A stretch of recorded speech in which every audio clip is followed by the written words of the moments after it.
But I hope you'll get a chance bila shaka to do that. Utapata nafasi bila shaka, lakini wakati huu tungependa tufike kwake waziri wa masuala ya biashara na uwekezaji Moses Kuria akijiunga nasi kutoka kule Belarus.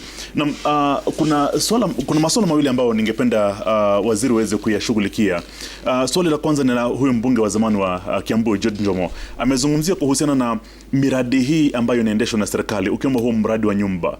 Utaleta faida ndio kwa ajira za moja kwa moja kwa wale vijana ndio, lakini nyumba za kienyeji zenyewe zikisha kisha itakuwa nini? Wale vijana watelekea wapi? Akatoa mfano wa SGR, akatoa mfano wa barabara ambazo zimekuwa zikijengwa. Zikiisha, wale vijana ambao wamekuwa kihusika pale watelekea wapi? Na pia swali la pili ambalo lahusiana na hili lake Jude ni kuhusiana na lile ambalo Kwame ameliuliza. Huenda swala hili la sukumwa zaidi ili kuweza kuwafaidi wale watu ambao tayari wameshaambiwa kwamba tenda zipo, ujenzi wa nyumba upo. Mpango huu wa kuleta hii fund pamoja, hizi pesa ambazo za kusanywa kutoka kwa Kenya za kusanywa ili kuhakikishia wawekezaji pesa zao ambazo watazipata wakijenga hizo nyumba, lakini sio kumfaidi yule mwananchi moja kwa moja. Mheshimiwa Kuria. Mara mwisho niliacha Jude Njomo akiwa mtu anafikiria timamu. Sijui nini imebadilika. Bila natuambia ni kwamba tusikule leo sababu kesho asubuhi tutaamka njaa. Yaani afadhali tukose kabisa, kwa sababu kesho asubuhi kwa nini unakula na kesho asubuhi unaamka hauna chakula? Sio ni fikira ina gani bwana? Ya pili ndio nimesema ya kwamba lazima magavana wetu, na narudia pale pale, lazima magavana wetu 47 wakuwe washirika wa serikali katika huu mradi. Kwa nini nasema hivyo? Ni kwa sababu kama gavana wa Jude Njomo pale Kiambu anaitwa Kimani Wamatangi ataingilia huu mpango, ni kazi ya huyo gavana. Tuko tayari kama serikali, tuko tayari kuhusisha magavana wote wa serikali, wa upinzani, wakuu wa shirika wetu, ndio waseme kwa nini huu mwekezaji amekuja na watu kutoka nje.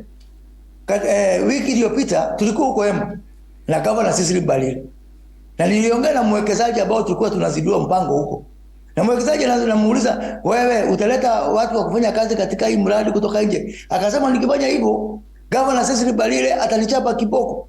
Kwa hivyo mimi nataka kusema hivyo, kuliko kukaa mbali unatoa kuingilia mpango, si gavana aingie kwa mpango, asema mimi tu nitahakikisha kwamba wafanyakazi wangu, vijana wangu ndio watapata ajira hapa.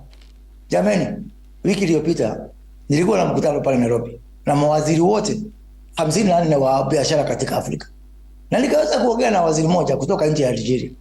Akaniambia katika miaka 10 iliyopita wamejenga manyumba milioni 5. Na ni kwa sababu waliona wasipofanya hivyo muda unaenda na hakutakuwa na wakati wa majibizano. Nchi inaitwa Singapore. Siku moja Singapore ilikuwa slum. Ilikuwa kitongoji, ilikuwa duni zaidi kuliko Kibra. Leo hii kila mtu anasifu Singapore. Ni kwa sababu Singapore walichukua hatua, na sisi sasa tuko miaka 60 nyuma ya Singapore katika mradi wa makao. Na bado watu wanatuambia hapana, ngoja wakati hujafaa, kuna wakati mzuri. Sasa kama Singapore wakigojea, jamani, mimi nakwambia yule jamaa ameongea kutoka Kisumu. Nimemsikia Okia. Anaitwa Okia huyo. Mambo mawili. Kwanza, na vile hata nyinyi mmekadiria huyu jamaa hajasoma hii mswada. Amesikiza vile wanasiasa wengine wanasema. Ya pili, huyu jamaa kwa maoni yangu hata pesa lipo hana. Okia bwana, sio wewe tunalenga bwana. Tunalenga matajiri bao hapo ambao 2500 kwao sio kitu. 2500 ni kitu, unaenda kwa bao na kunywa pombe siku moja. Hao ndio tunalenga, sio wewe.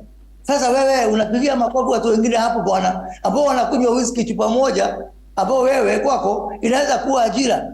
Kwa mimi sijaona nchi ambao wale watu wanasaidika wachache. Na nasema hivi kwa sababu mimi mtu kama mimi Moses Kuria ambao tumeajiriwa na serikali, tuko watu milioni 1. Wale watu ambao wameajiriwa kwa sekta ya kibinafsi ni watu milioni 2. Hesabu sasa tuko milioni 3. Wale watu ambao wako na kapahali wanaraukia kila siku, iwe ni kibanda, iwe ni soko, iwe ni kwa mechanic, ni watu milioni 6. Kuna watu wengine hapo milioni 10 ambao hata hawana pahali ya kurauka. ndio tunalenga na hao ndio tunataka kupatia ajira. Sasa wale watu wako kwa serikali na sekta ya kibinafsi ambao wako na tai kama mimi na mshahara ni milioni 3. Okay. Hao wengine wote ambao wamefikisha miaka ya kufanya kazi ni milioni 16. Mimi nasema mimi nataka kidogo kuumiza hao milioni 3 ndio ni faida hao wengine 16. Okay. Sasa 16 anapiga makopi ukia pale Kisumu. Hapana. Sasa mimi sijui ni kuroho ama ni nini. Okay, So kwa hivyo mimi nasema hivi. Okay, CS Kuria, to just pause